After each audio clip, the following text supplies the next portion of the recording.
If you drive down the main street of Gillespie, Illinois, you'll think it's just a regular central Illinois small town.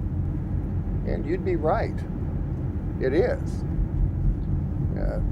You may know that the street you're driving on is part of historic Route 66, or the Mother Road.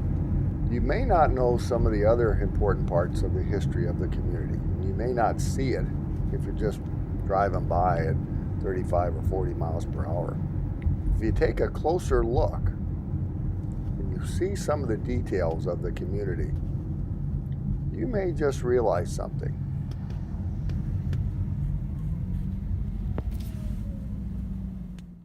Gillespie is a town built upon coal.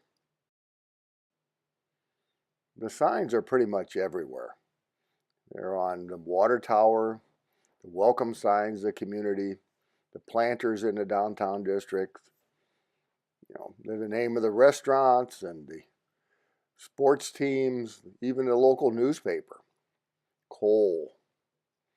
It's a proud community. And it's the birthplace of a national union, the Progressive Mine Workers of America. My family came from the Gillespie area on my father's side, 4 generations, ended with my father, and they came from Ireland and Wales. And they were all coal miners. All coal miners, 4 generations on both sides. On my dad's side was progressive, and on my mom's side was UMAW. So many Scotch came to settle in Gillespie, the saying goes, because they came for 2 reasons. They found jobs in coal mining and they found soccer. You may not find jobs in coal mining here anymore. There is soccer, quite a bit of it. And the soccer is played in the Miners Soccer Association fields in the north end of Gillespie, which is still a relationship with coal because those soccer fields are located on a reclaimed mine site, the former Little Dog Coal Company, which was the economic engine of the town and the main provider of jobs for the area. And while most of the old coal mines are long since closed, it's not just soccer that's found on the sites of the abandoned mines. There are jobs, real jobs, businesses and industries that have sprung up out of the entrepreneurial spirit of the area. The Lands Steel Company, located on the east edge of Gillespie on the Illinois Route 16, is the largest contiguous industrial building in all of Macoupin County. It is also located on the former site of Consolidated Coal Company's Gillespie mine, which closed in 1910. Well, Aladdin Steel started here in 1976, and we have been, during that whole period of time, a distributor of steel tubing. That's what we are, as a stocking warehouse distributor. We stock product for our employees. So we buy product and we sell product. We keep thousands of various products here, and we keep thousands of tons of inventory. And it comes in and out the door every day. We employ about 65 people here today.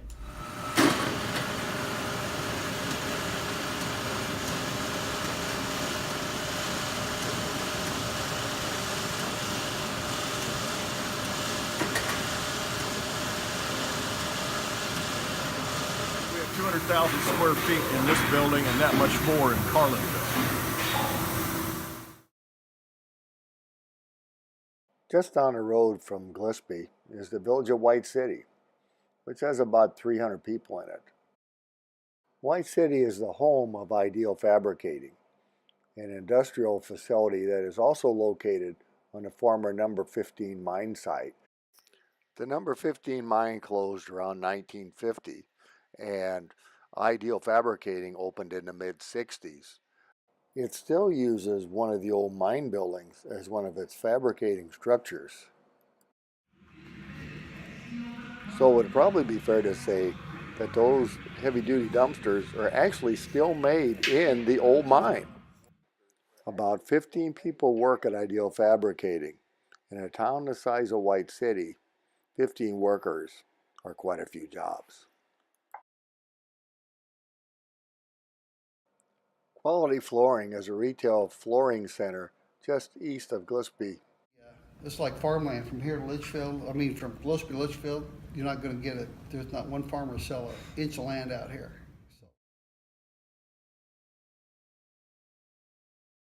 The old Clyde, they call it the Clyde Mine Addition. I don't know why they call it, how they got the name Addition. Maybe it was a sister coal mine to maybe one in Gillespie or something.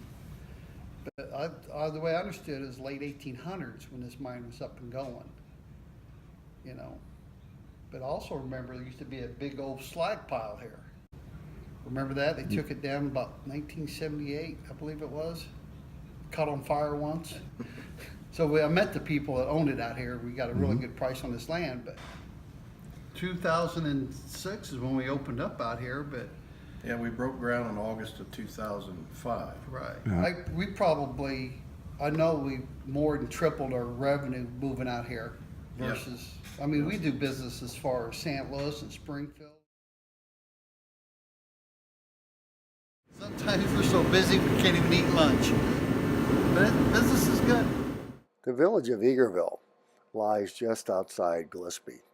There are about 52 houses there, and you're struck as you drive country roads how beautiful it is. You may not realize that Eagerville lies almost entirely on the site of the old Superior No. 1 coal mine. Today, very nice homes ring the old mine pond, but that's not how it always was in Eagerville. It started most likely as a tent city, and almost all the homes, even a generation ago, were the old company housing that was built without indoor plumbing. But water and sewer were brought out to Eagerville from Gillespie, and the mine was reclaimed, and today, Eagerville is a very different community than what it could have been. In fact, without the mine reclamation, there may not even be an Eagerville today. The city of Gillespie is looking to use some of the railroad right-of-way they acquired from the line that used to serve the Low Dog coal mine and convert it into a hiking biking trail. They see it as a way they could link the downtown redevelopment efforts, including expansion of the coal museum, to the natural cultural heritage of the community. It's another example of how planning and reclamation work can lead to jobs and investment in a community.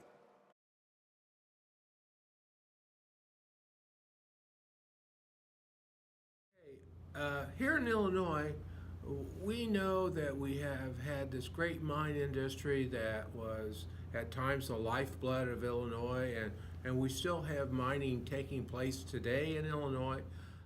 But a residue of that has been our abandoned mine land sites.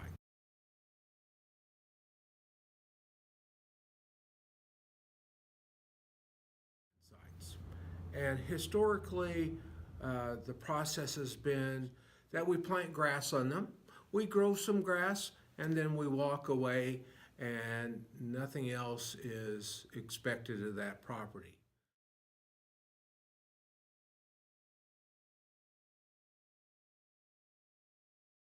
Were reclamation activities or plans or some kind of investment that all should be folded in to what's happening locally and to meet those opportunities that they're trying to develop.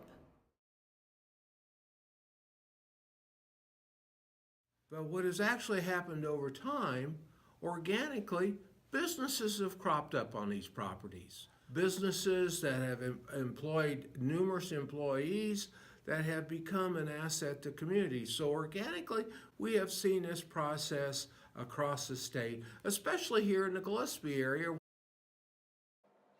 These are just a handful of examples of how reclamation can breathe life into these old coal mines. Life that includes jobs and opportunities for the communities that surround them.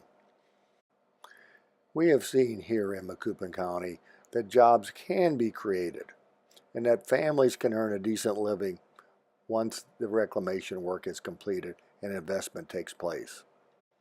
We're not saying that the task is an easy one. It's not. All investment is risky. But it seems to me that it makes perfect sense to invest money into reclaiming these mines, because if we don't do so, they'll continue to pollute and tarnish the landscape that surrounds them and make it even more improbable that development will take place in those communities that were supported for so many years by those coal mines. A good source for more information on the Reclaim Act is Appalachian Voices. Look them up on the internet or just go to Facebook.